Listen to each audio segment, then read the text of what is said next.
and guide us through the same.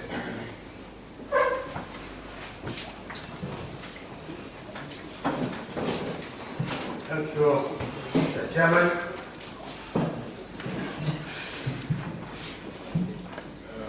For inviting me to chair this session. Good morning. Good morning. Again, we are welcoming those people who may not have been here yesterday. We had very inspiring sessions yesterday. And as you know, the focus of this conference is good governance.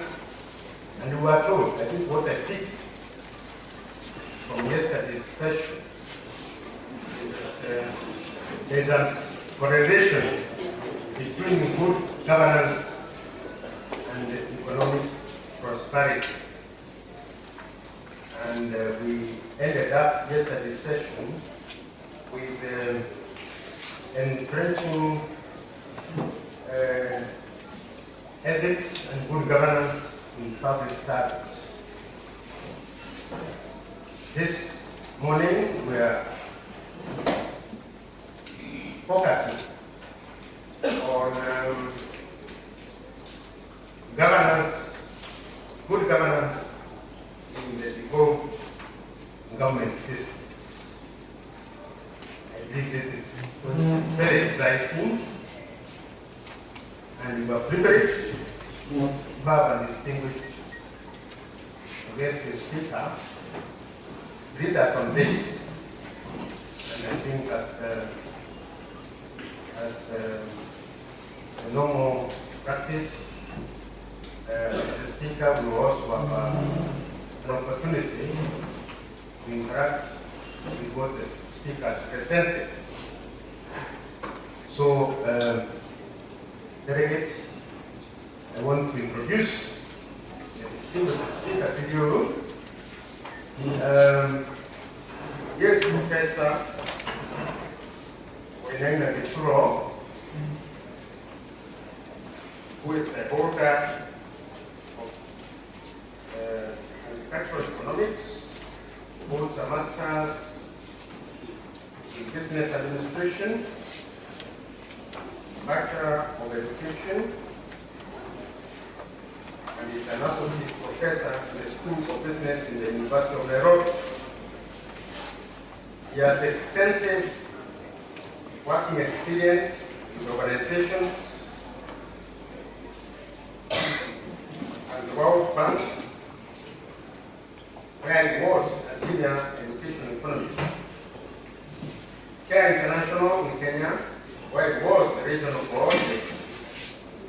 University of Nairobi Enterprises Services Limited, where he was the Deputy Managing Director and the Business Development Manager.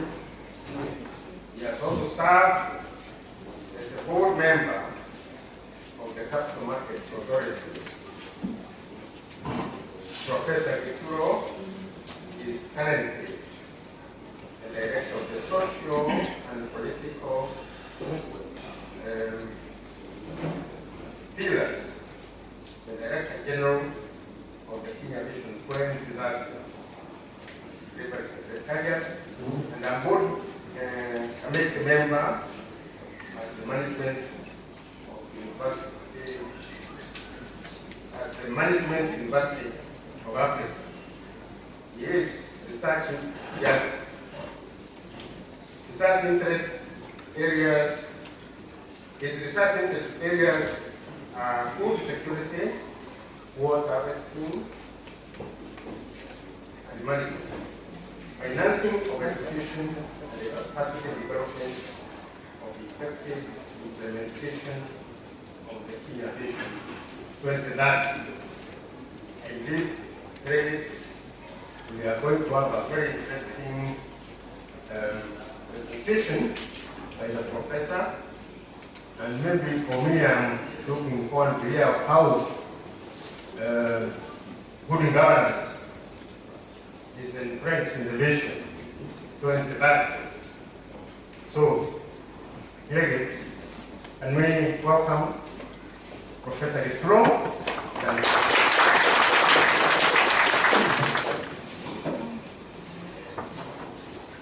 Everybody else. Cyrus is also a very good friend because we share a common friend. His roommates. It's interesting because the shirt is wearing, you also have to not be one like that. So when I met Cyrus one day, they're like, what did you get this shirt from? Where did you get this one from? And very good, very good colleague, Mark. Cyrus is also a good writer. I think that's what he did to him. And I really appreciate that. I feel it's an honor being introduced to Cyrus. Thank you very much, Cyrus. Thank you very much. I don't know, of course. I see a lot of good friends here. Why here? There. I don't see my old friend here. The lady was here for a long time. And perhaps those who are in this watching or passing through QM at the University of Nairobi. I did have very good friends when I was at the University of Nairobi with respect to teaching methods. And at least students who had come from arts-based schools. And then we start doing DY by DX calculus. And I'm like, what are you doing? But we made good friends, and I think I feel good when I meet people here. I think the issue with integrity starts with timing. I was supposed to start at 9. I think I would have confused me much. There she is. This is what good name confused me. We are serious. Integrity starts at time. Yesterday in Ram, we had a difficult time. Some people waited almost 30 minutes because some of us were delayed. And that person is correct. It's important. I really apologize to the audience for being not starting time. But I was also informed that one of the gentleman from the embassy did not manage to come. So I'm going to take you sharing some kind of presentation.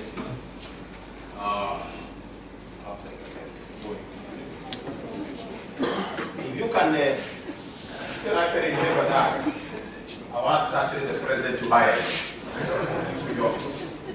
So I'm not the director for I'm the director for the social and political pillars, but I'm acting director. I'm not the director general yet, I'm acting. And I want to share with you the devolved government. I want to share with you in terms of our perspective, how we look in terms of governance with respect to devolved government. For those who actually read the papers about 3 years ago, 16 countries in the world have banned Kenyans going to these countries. 16 countries. One of them being Singapore, South Africa, because of the MCAs. And we really ask what kind of picture we do present out there. So as we look at the county government, we look at the national government, I think it's important that it must work. We don't have a choice. Because not doing it, we'll probably not be getting the services in the 190s. And I want to start with what all the vision is all about. What's our focus? What's our aim? And what's all this about the mission and plan? Because that's what gives us the direction as a country. That's what gives us direction as a national government, as the county government. Our focus are 4 main things. We must be competitive. Globally competitive. And you all know the process we went, that we are better than Somalia. That is not going to help you and I. We must be globally competitive. We must sell the product out there. We must, secondly, be knowledge-based economy.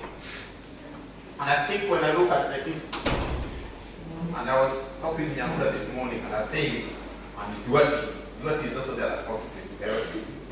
I didn't think also I need to be calling myself CS Gituro Wainaina. I've been afraid for too long. Knowledge is economy. And you have had the responsibility I'm so excited that you have strong people now in your board. Councillor Duarte, your chair. You have Nyambura in it. And that is what we should provide this particular economy, the knowledge basis. Thirdly, we are talking of moving this country to a middle level income. And it's something that perhaps I'll share, it will come out in September. The basic, the GDP, doesn't mean you have achieved the middle level income now. That's very different. You have to go beyond the GDP. And I always wonder when you travel, and most of you travel, when you go to those other parts of the world, you see people how they behave very different in terms of even the facilities. You hit our airport, 100 meters, you find a lot of people walking. I think there's a lot of inequality that to address and look at the GDP. And lastly, more importantly, high quality life for all the Kenyans, irrespective of where they are. That's a focus. As a county government, as a national government, as Kenyans. But what you look at that is then that we must be competitive. We cannot be globally competitive, we are not competitive. We must be a culture of savings. One time, Michael Jada, this man of Safari, the current gentleman, made a very interesting observation that when the Kenyans are going to work in the morning, they put 1,000 as petrol. Coming back in the evening, they put another 1,000. Why don't you put the 2,000 in the morning? Really? Because we are not people who like savings. Our savings level is low. Among the 5 East African countries, we have the lowest level of savings. And it's only through savings that we can grow. And thirdly, we are talking of a logistic hub. Very good initiative when you go to the airport, when you go to the rail, very good initiative in terms of logistic hub. And that we can leverage on. That is something I can share with you. We have sold this country in the world right there. We are talking of reaching 200 million. We are talking of Ethiopia, Sudan, Rwanda, Burundi, East Congo. So as we go into those, as we look at what's up, as we look at what we aim at, what is this we want to focus on? 2 things. That is a medium-term plan, the national county government. We must look at those ways. And secondly, we must be right to the government of the day, Jubilee manifesto, which is aligned, and I might share with you at this stage, it's aligned to the Vision 2030, and the Vision 2030 is already ring-fenced by the Act. So that takes us as a country with respect to our focus, aim, and medium-term plan. And that provides, therefore, for those who have not the opportunity to go through the Vision 2030, the whole concept of Vision 2030, up there basically 3 pillars: the economic pillar, where we add value to our products and services. Extremely important that we are not an economy which just sells raw materials. But economy can translate that raw materials to products and services, while they create opportunities for Kenyans. And that gets into 7 sectors. The sectors of agriculture, the sector of tourism, the sector of BPO, and thirdly, lastly, the one we have introduced is the one for oil and gas. Extremely important because that is a resource which can manage well. That's a resource we look at it the right way will take us forward. That is geared in terms of jump-starting the economy, in terms of economic growth. But we realize to do that is important to have the human capital. And when I look across here, I see a lot of colleagues. And kind of discussions we have with that is the investment we need in education. It's the investment we need in planning, urban planning. It's the investment we need in health. So the social pillar looks into terms of investing in the human capital. It is important, and if for those who are familiar right now, anybody coming in and doing any development work must have a component of capacity building. And I think that is extremely important. It was a bit sad when the thicker highway was being done. And I'm not sure why they call it a super highway. I have all my doubts. Nyambura would be maybe to the expensive comes from Jabu. And the jam started and Nakumat, the one with Jabu. And I think we need to think out, because it's all crop when you come to Pangani. That's why we put 1,000 shillings in the morning, 1,000 shillings in the evening. We can't think, how do you bring all these things and put it into one? Things we need to think about. The point I'm making here is the university's failures in terms of attaching students to understand what it is the Chinese are doing and they're not doing. And I can tell you for sure what they're doing different from us. The issues for integrity. We want to cut corners. I know some of you, my friends, stay in, have offices in the Upper Hill. Those who are in Upper Hill, it's a nightmare. CPA, Coca-Cola and Crown Plaza took the contractor to court. Contractor said he was not paid. And the government said, yes, we are not paying these people. Extremely important in terms of investing in the human capital and training our people to take whatever skills those international companies do have. The last one is where perhaps we are failing very much when you look at the two levels, the national government and the country government in terms of governance. How do we move forward as one nation? I'll share it with my friends at breakfast. And yesterday we were in Ram because of the 3 parks which are being built. They will be launched middle of next month by the president. We could go to the site as a board. And there were also all these appeared to. Like, okay. What I found perhaps most annoying, and I think I can say it here because I'm a good elder, you don't shout at the elder. They couldn't let him out at all. But what has happened, and this is something we need to address as a country, is the governor has a risk. Somebody else has a risk. Do we pay them $500,000? Do we pay them $3 million? Do we pay them $1.5 million? We are all different figures because of the interests. And the question we need to ask them, and I think I challenge you people to take on board, are we going to spend money compensating people who are not doing development projects? Imagine if you are going to compensate people from Ram to Ghana. And what we find is the team makes sure that he buys a piece of land where he knows the road is passed. He buys for 200,000, he sells for 2 million in the company. If you have done it, if you haven't done it, I'm sorry, it won't happen.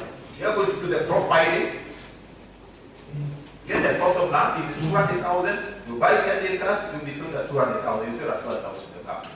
That's the process we are doing right now in terms of profiling. That is what we talk about, issues of transparency, issues of people-centered as the political pillar. And then we found that it's important in terms of the foundation. 3 pillars. And those 3 pillars were very strong in terms of our philosophy.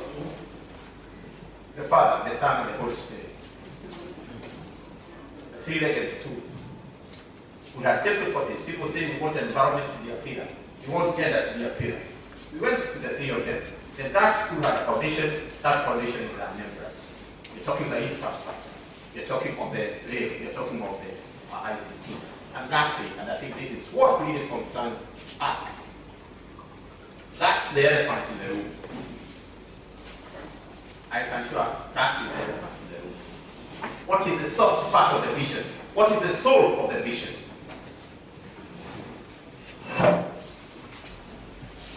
That's what is killing most of us.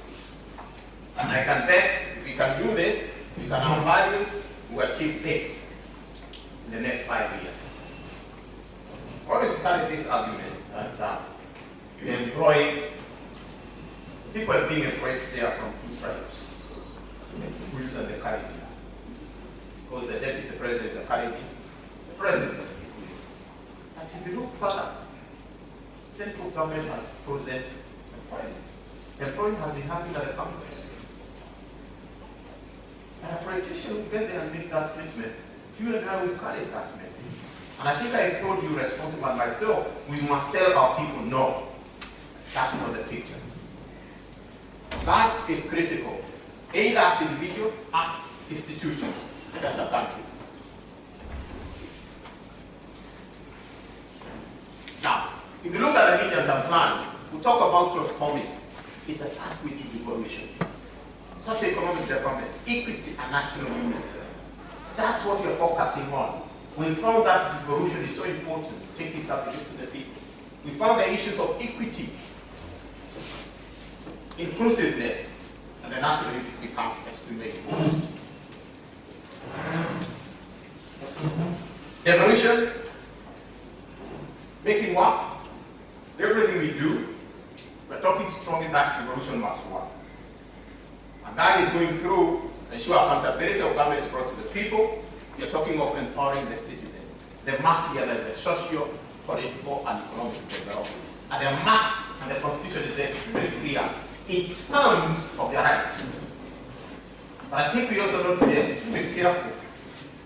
Yes, as you talk, the other person has their rights. And that's what it is we need to do with as a country. What's good governance? And I like sharing this, and I think I can see my friend Rigo there, and the others. This is very familiar when you talk about governance. And this was the chairman of the US Securities. He said, if a country, put it country, does not have a reputation for strong corporate governance practice, capital will flow elsewhere. Yeah, let's get that. A country does not have the reputation for strong corporate governance, and therefore, when the silence you say there's a correlation, 0.8 correlation. 0.8 correlation. Capital flow elsewhere. Secondly, if investors are not confident with the level of disclosures, capital will flow elsewhere. We have two books, one at home, one in the office, not disclosing, and some of you know why institutions like CMA require to publish accounts. I've always challenged the universities, and I hope there are some thorns here. The King is one of them, perhaps in a different university. What is that's why the public university cannot publish their account in the books, in the newspapers? This is how much money we got, this is how we spent it. It's crucial. And that's why we talk of international standards. If investors are not confident in the level of disclosures, capital will go somewhere. Lastly, and this is important, if you're lax in terms of accounting and reporting standards, capital will also go there. You can see that this already. You think we need to do in terms of government. And investors do not. An investment is a prerequisite for growth. In fact, it's necessary and sufficient for growth. And that's what Arthur David talked about. All enterprises in a country, regardless of how steadfast a particular company or country practice may be suffer the consequences of capital movements. I think that's something perhaps it is very true. You can remember what I'm going to take you through. This you take that is extremely important. Three things. Issue of strong corporate governance, issue of disclosure, accounting and standards. Extremely important. And I think as an institution, corporate, the professional you belong to, those are the things we should carry forward. I wish I was here yesterday to listen to Catherine, sitting in our chair, coming the code and the blueprint for the CMA. I think that those things we have stressed so much in terms of carrying them. Why? Good governance, because citizen expectation is demand for choice, service, and convenience. Most of us are complaining, if I go to the street, I'm getting products from China. So how do we protect ourselves? I have a choice as a consumer. Secondly, the consumers are asking for transparency. Extremely important in terms of we demanding more for less. Demanding more for less. And we are more informed than we were before. And it's a lot of pressure.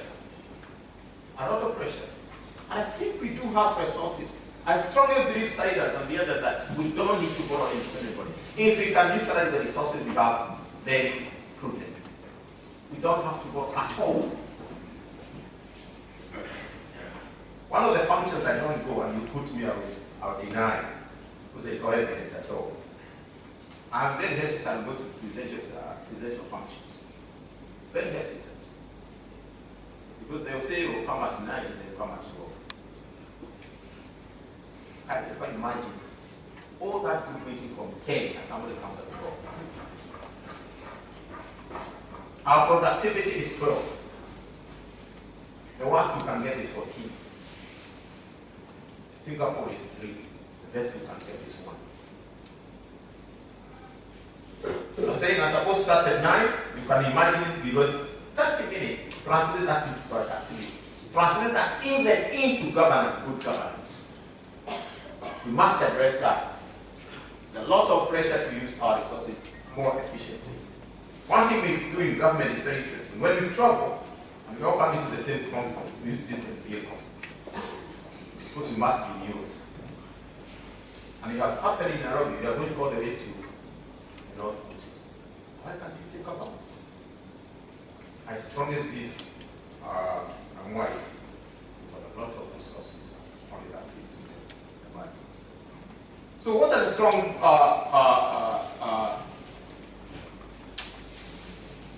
governance practices? And I'll share with you from the other perspective the weak governance, driven by 4 things. It comes from where? Where does weak governance come from?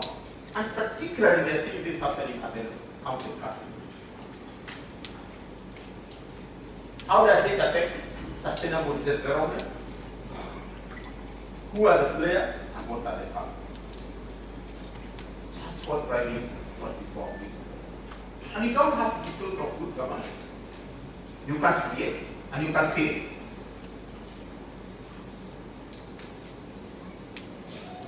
You're talking of preference of weak governance is correlated with incidence of red tape, excessive laws and regulations.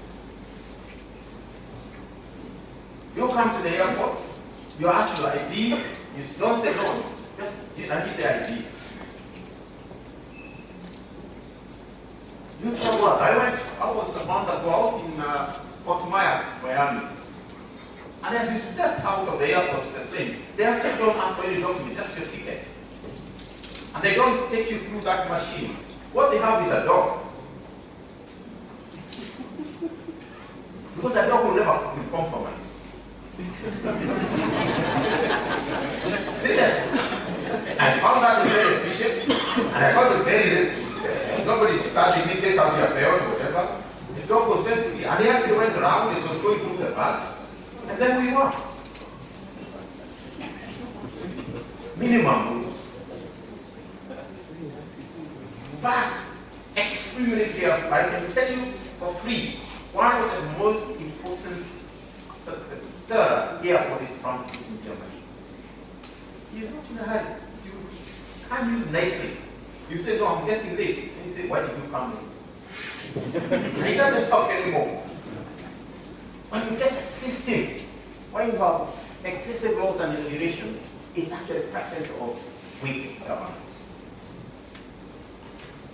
You go to a facility in this country, the things you are required to do.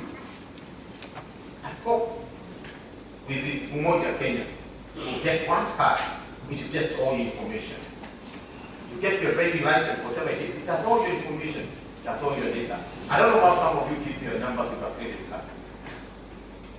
It's difficult for me. My brother perhaps has a debt memory like me. Greater incidence of corruption. Greater extent of bureaucracy, red tape, they're talking about, and correlation through 8.5. There's a high correlation between corruption and poor government. 80%. That's what said out something very proof, research what you can read because of weak governance. They're talking of weak governance does not enhance efficiency, it imposes heavy costs on the society. Really, that's the bottom line. That even when there is a service you are not supposed to give anything, you actually say, yeah, now it's everything. therefore creates, undermines the government revenue. That is very clear, it undermines that. And I was shocked when we introduced those machines, the ETS. Some people actually went to the street to say, no, we don't need it. And I hope you talk to Nyali. You know, the other side is an accountant, the secretary. I think it's somebody, those who are close to him need to talk to him. Very difficult man to deal with. The issues we are trying to get more evident when you talk to the ABS, asset-based securities. And those who are familiar with asset-based securities, really is a way of generating revenue. When you have an asset like land, and when you create a special purpose vehicle, when you're transferring that land to a special purpose vehicle, which has a life, they actually ask you to pay tax. And you're not selling the asset, and you're losing a lot of revenue. People like APA, the railways, University of Nairobi, terms of utilizing their assets. Weak governance undermines that. It creates uncertainty. I can't go to that country. It's uncertainty in it. I don't know when I'll get my license. And particularly, this is difficult at the county's level. When you are whole cabinet there, you have seen what is happening in Machakos. You have seen what's happening in Nyeri. You have seen what happened in Kericho. You all know what happened in Embu. And that's why we're taking the service. Because they're saying the purpose of secondary transport is to take the service to the people. Thirdly, it enhances underground crimes. People want to evade tax. They spend more time going around how we evade tax. I can't tell me one of them is good. I don't know which one is good. But I think at the end of the day, you must all pay taxes for the country to grow. It does, in fact, discourage private sector participation. And let it not be, and I want to make clear from this point, that it's not just the public sector. We all say each year, the police officers are the most corrupt. But they don't bribe themselves. It's you and I who bribe them. It's all us. It also contributes to the allocation of human resources while talking about spending a lot of time in actually seeing how you are going to do that, evade the law, the tax. And it betrays, leads to betrayal of trust. Those, what weak governance does to the economy. And those are the point areas we need to address. We need to address 6 areas as a government, either both at the national and at the county level. What do we need to do then? And I've been told not to say so much, but given you about 3 or 4 points what we need to do. 1, we need to hold the national and county government accountable, enforcing the laws, build citizen capacity, and stay engaged. Stay engaged. Let's go and tell what you're doing the right thing. Let's go and tell Cheboy at Baringo, you're doing the right thing. Let's go to Mwandu area and say they're doing the right thing. That is our responsibility. Because if you don't do that, it's a betrayal of trust. And particularly when they look at an institution like you. That is a betrayal. We must, and you have the capacity, you actually the group, in building the capacity of the citizen. Secondly, we must support good guys. We don't have a choice. Let's support the good guys. Men and women and men who work every day to better our society. And we have them. People who are making before the holiday of the Muslims, that Monday we had an opportunity at University of Nairobi for Joe and Joey was launching his book. For those who are familiar, Joe and Joey, in his own way, has made his own money. And he was the chancellor of the University of Nairobi.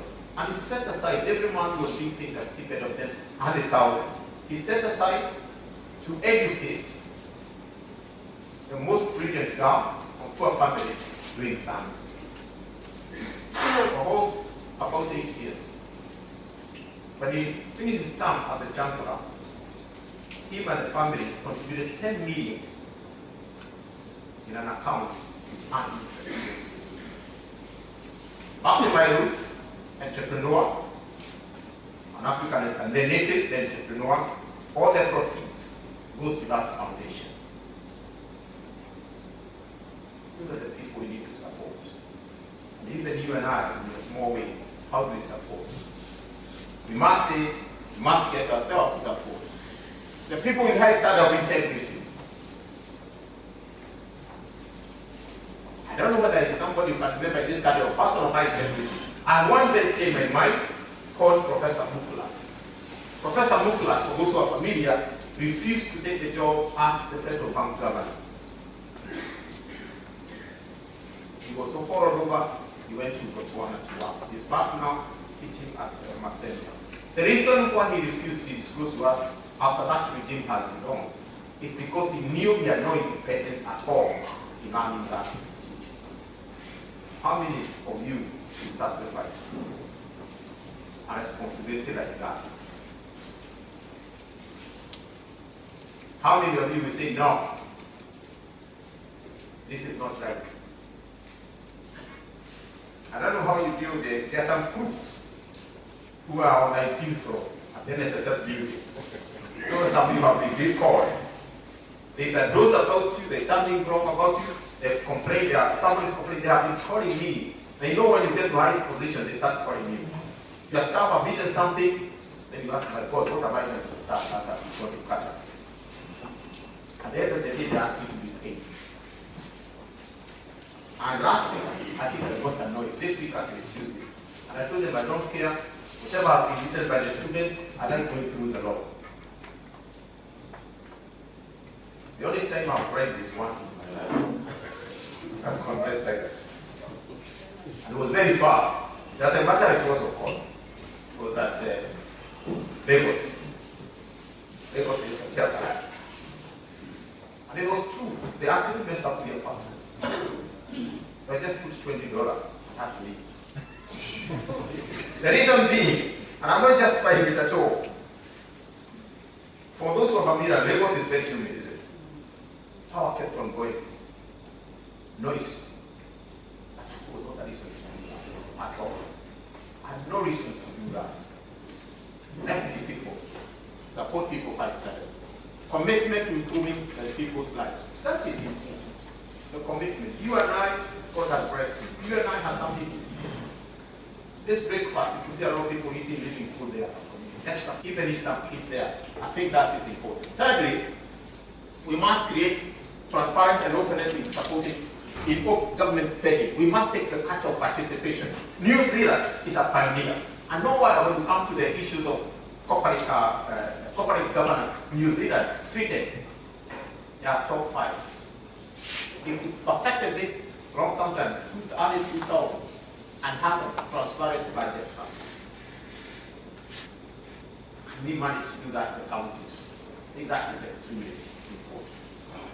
And the last week is we find a way of cutting the red tape, leverage on the smart technology, and paying the civil servants well. I'm not sure that is really a very strong point.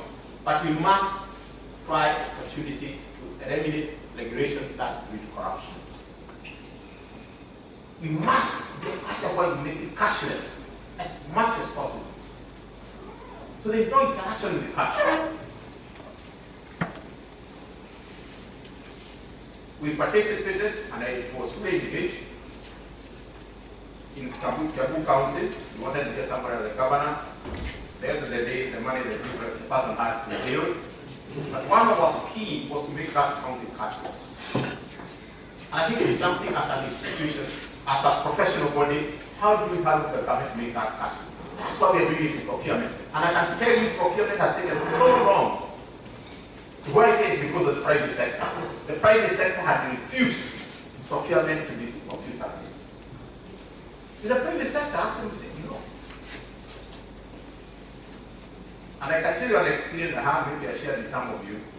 When I joined the Vision 2030 from the academia, we got laptops, HP, not a Mac. HP. And you're talking about 5 years ago. It was 197,000. I still remember today. 197,000. So I got the same specs. I asked our two boys, go and look for shops, 3 shops. And they went to 3 shops. And it was around 90,000. So I went to the PS in Edward Sabiri and asked him, PS, this cannot cost this much. Because I have the same specs and it's 80,000. This is 107,000. And he says, because the procurement man, I still remember him, I won't mention the name, and he says that because government doesn't pay in good time, that's why we're putting that premium. Come on, those are like 3 computers. 2 days somebody called him and said, Wainaina, so about 10 of them. And I was actually threatened. I was frustrating the house of God and the procurement. That's why you hear, well, Wainaina had gone home to be shot, nothing has been taken. And I hear now, 5,000 is enough. So what I did is actually, I took back the laptop, and I bought the laptop for 90,000 in 3 months installment. So you can tell you how much I had a position credit card. I could not buy in 1 month. But that's something we need as much as possible, taking that from and saying no. So we need to cut those red tapes. Let's get someone making cashless as much as possible. Secondly, and this is what's going to help us, it's leveraging on smart technology. Google 2003 is something Chile did. It has saved billions. Billions. Moreover, that technology already is there. You build transparent system, work for the people. And then we have that initiative when you talk about Umoja Kenya, when you talk about the migration, what the Judy Katabaki is doing, it addresses this issue. Lastly, as much as possible, there is inverse relation between the level of public wages and incidence of corruption. Inverse relationship. The demand part. As you pay them, the more they will go for some. But I think it's more of the issue of integrity, it's more of the issue of doing exactly what you're supposed to do. The final one, if all these things doesn't work, then I'm a stronger believer of this one.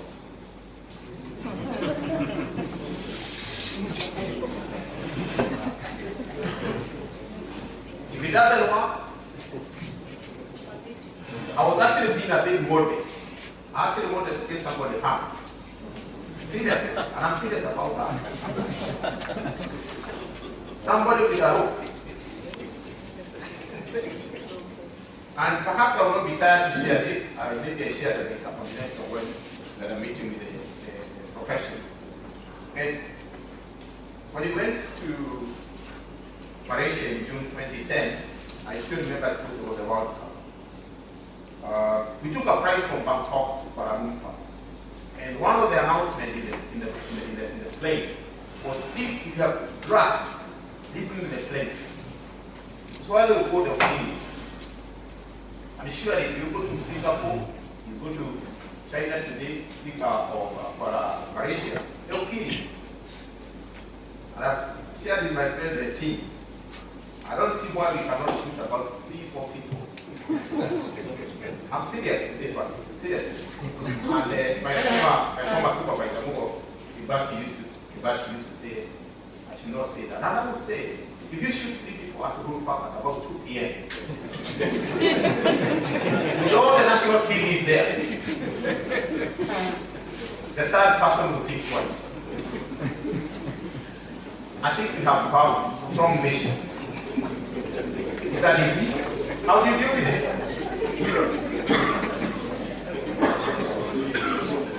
One thing I've got with the Vice Chancellor of the University of Nairobi, Professor Magua, is a silent. And it's something of the body is not okay. They can't throw it away. We don't need those people in our society. And I'm serious. How many kids have they killed? I was told about that fountain we had at the continental science. I mentioned about this young girl called Kenyan.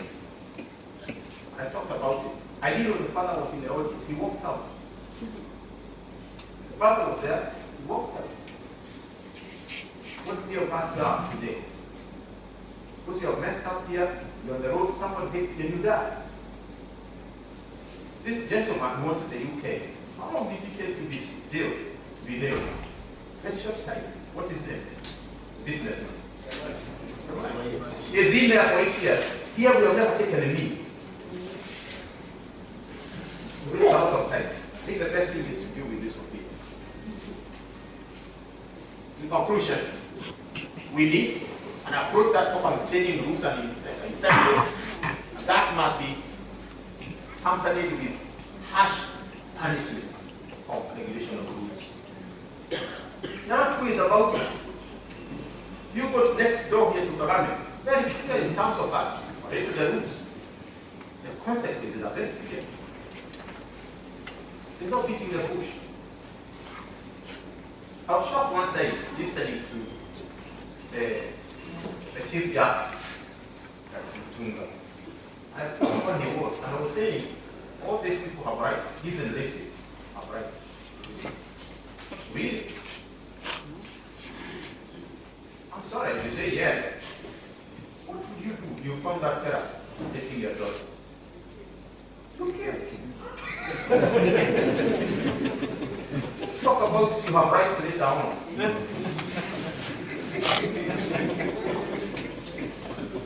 The rules, that's very important. You have rights, but also you have rights. You are violating the rights of that young girl. You know the story of that police, 5 police officers were just told to cut grass. That's punishment. Extremely important. The moral and ethical foundation of the human being, that is so strong. And nobody will teach you that. It's you. Who are you? Even when you're here, who are you? What's me? Ubuntu in you. Thirdly, sorry, I just wanted to review those two. One, the issue of harsh punishment. Therefore, we follow the rules, and then we do it. If we implement these two, I believe it will affect long-term change in our country, and our people will be wealthier, and will speak with a sober, supportive, and progressive voice. That's what our people want at the country. That's what people want at the national government. That's what you and I want. That's what you want for your children. That will make us move forward as a country. That will make us the supporters, and will be progressive. In conclusion, we must therefore see our countries as a nation which creates wealth. Very important. Even decide to eat that cake, let's ensure that we have made the cake. Let's manage that cake well, and let's distribute that cake equitably. Remember, Medium Term 2 talks about equity and national unity. This cannot be achieved by having very hardworking and smart institutions, having very strong and smart individuals working in the context of good governance. I think that's the only way as a country will move forward. We must create wealth, we must manage it well, and we must distribute equity. And that can only happen. It can only happen in the good governance. At the national level, at the country level, at the family level, at the individual level, at the professional level. As I'm telling you, son, God bless you.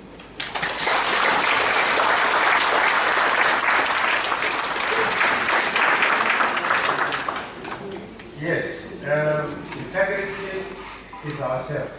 It's you and everybody else in this country.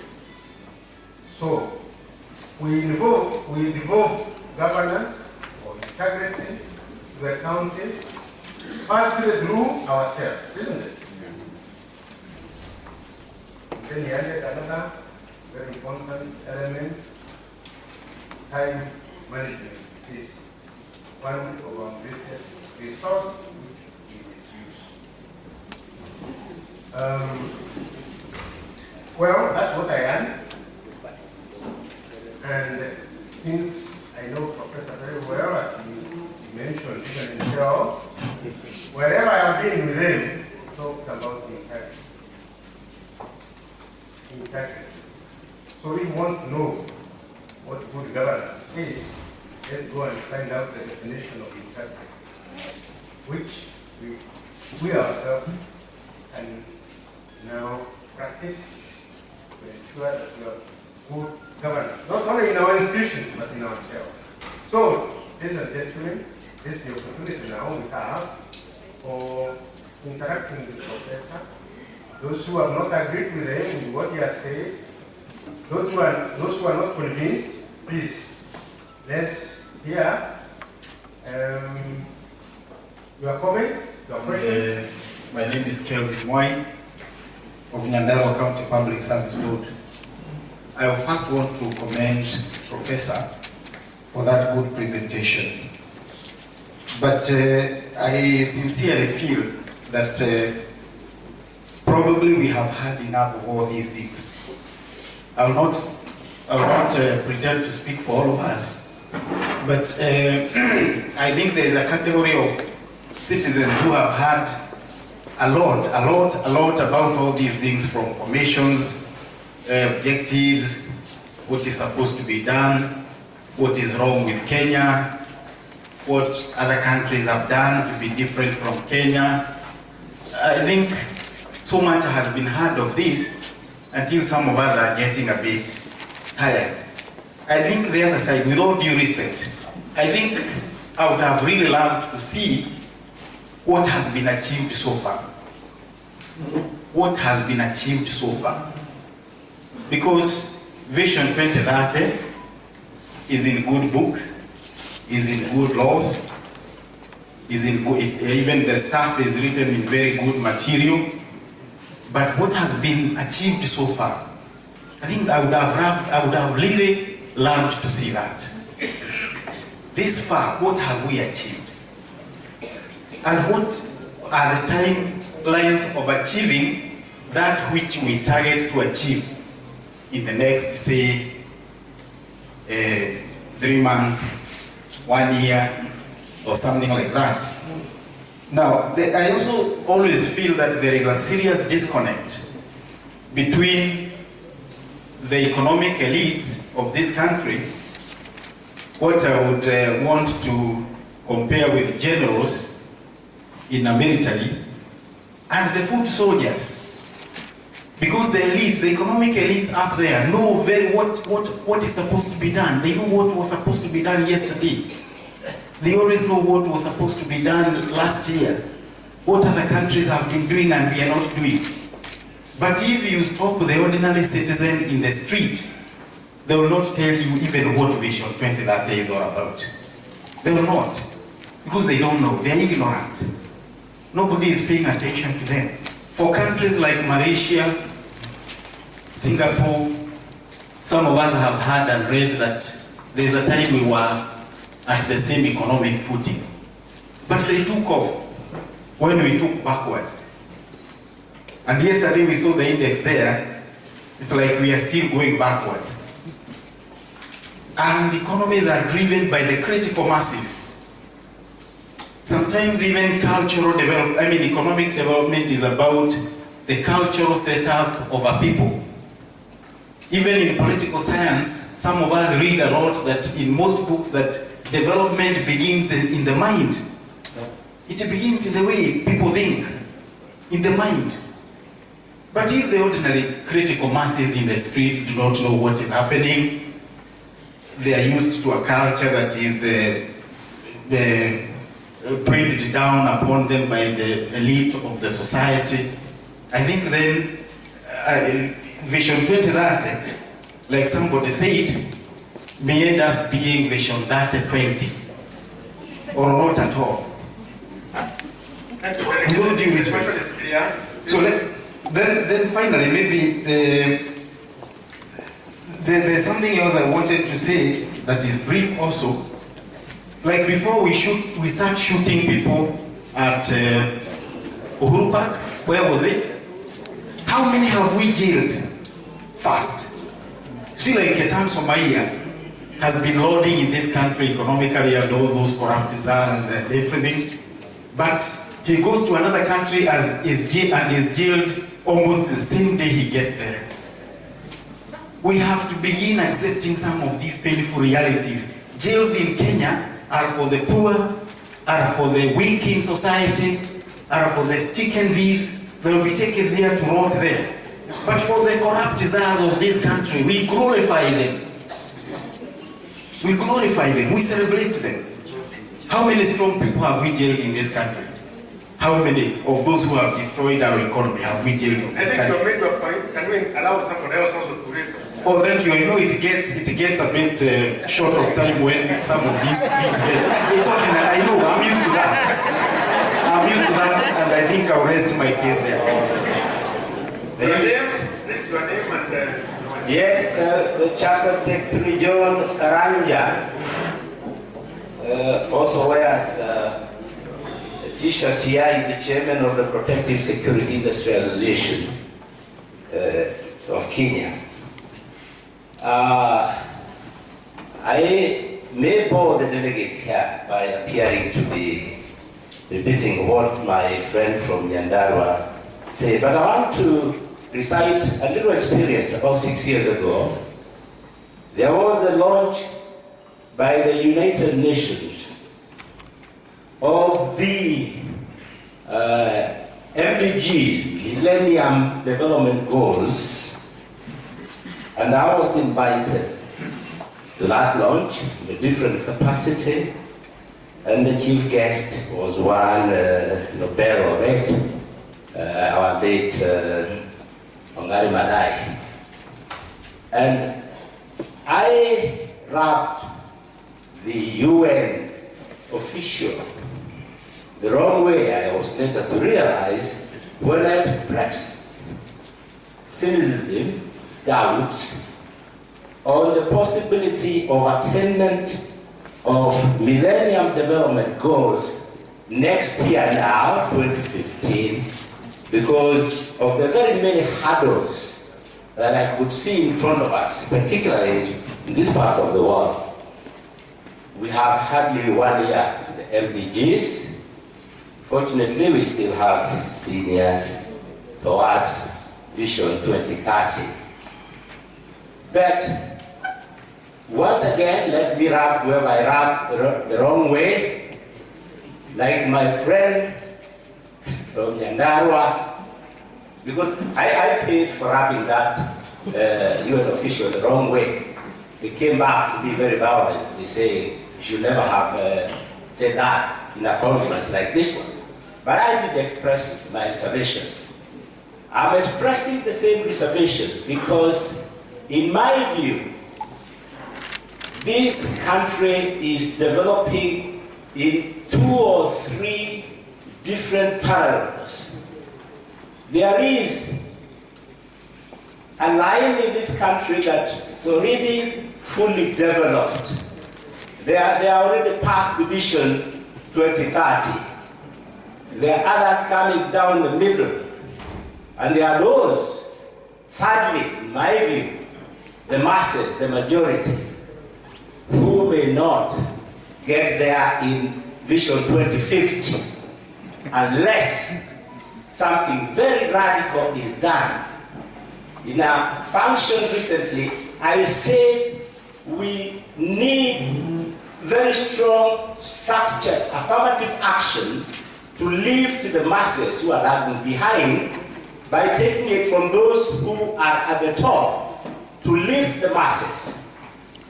You have your Keberas next to Keren, you have your Madare next to Muraiga, you have Kawangware next to Lavington. I don't know what the equivalent in Mombasa here is. It's Nyali here, and I know what you have across the road on the other side. I think it's called Kisauni. We turn a blind eye to these realities, and we still want to hold conferences and meetings and spend money and talk of visions and talk of MDGs. I'm sorry, we need to change that paradigm. If we don't, and we don't find a way of carrying these masses who are languishing down there with us by cutting down on the luxuries the luxury, the motorcades with our governors and so on, and everybody else.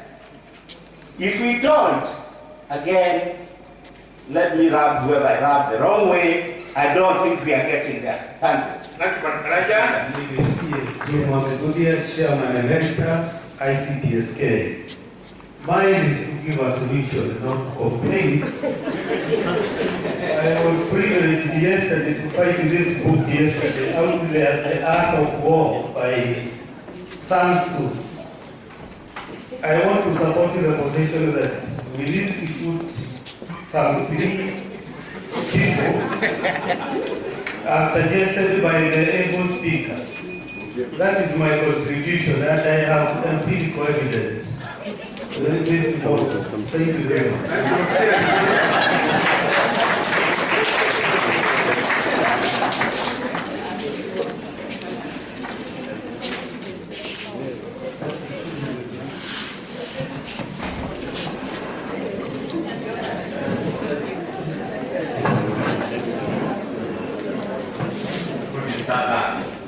And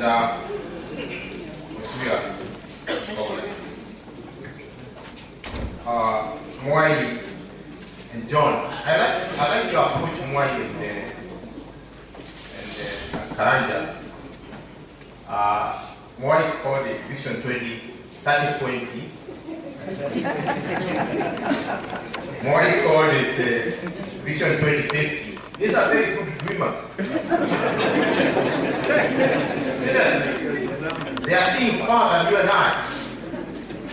And I think what is coming out, let's start looking the way forward to 3020. And I think it's important, a journey of 1,000 miles starts with the first step. The first step is 2030. You go to the second one. But let me emphasize the point Moi brought out, and I think that's the strongest point perhaps I can talk about Moi contribution. Dealing with values is a difficult thing. Dealing with issues of integrity is a difficult thing. I cannot start here and start teaching integrity. It's the do, how you do it. And it has to start with a child. It has to start with a class. Indeed, if you say, what have we done at Vision 2030? Actually, we are failing. If not something to be held by the Vision 2030. It's you and I. And I can tell you, the policies are there, very clear. We have our own institution dealing with that. But until you as a parent do it in the household, until you as a Kenyan do it, we can't as an institution. Now you talk about punishment, and I strongly believe in it. And I have no qualms about it. Because what you get is you have at the level where you need strong deterrent measures. If you look at what I suppose Julia is telling about that group, they took very drastic measures. Very drastic. You remember our friend in Ghana, what he did? Very drastic. And at times I think there is something rotten in us and have to be dealt in a very drastic way. And that's why I'm emphasizing the issue of really being, not even being jailed, but even going a step further and taking that full responsibility. So the extreme, that is important. My brother there, and I appreciate what Karanja you did at the UN. But also it's important that you don't watch our detail that the UN in public. I think about at least in our radio was there because that's so. But I think it's when you have doubts. If you have doubts on something, it's when you grow. If you come here and you have more doubts, forget it. You're not going to move at all.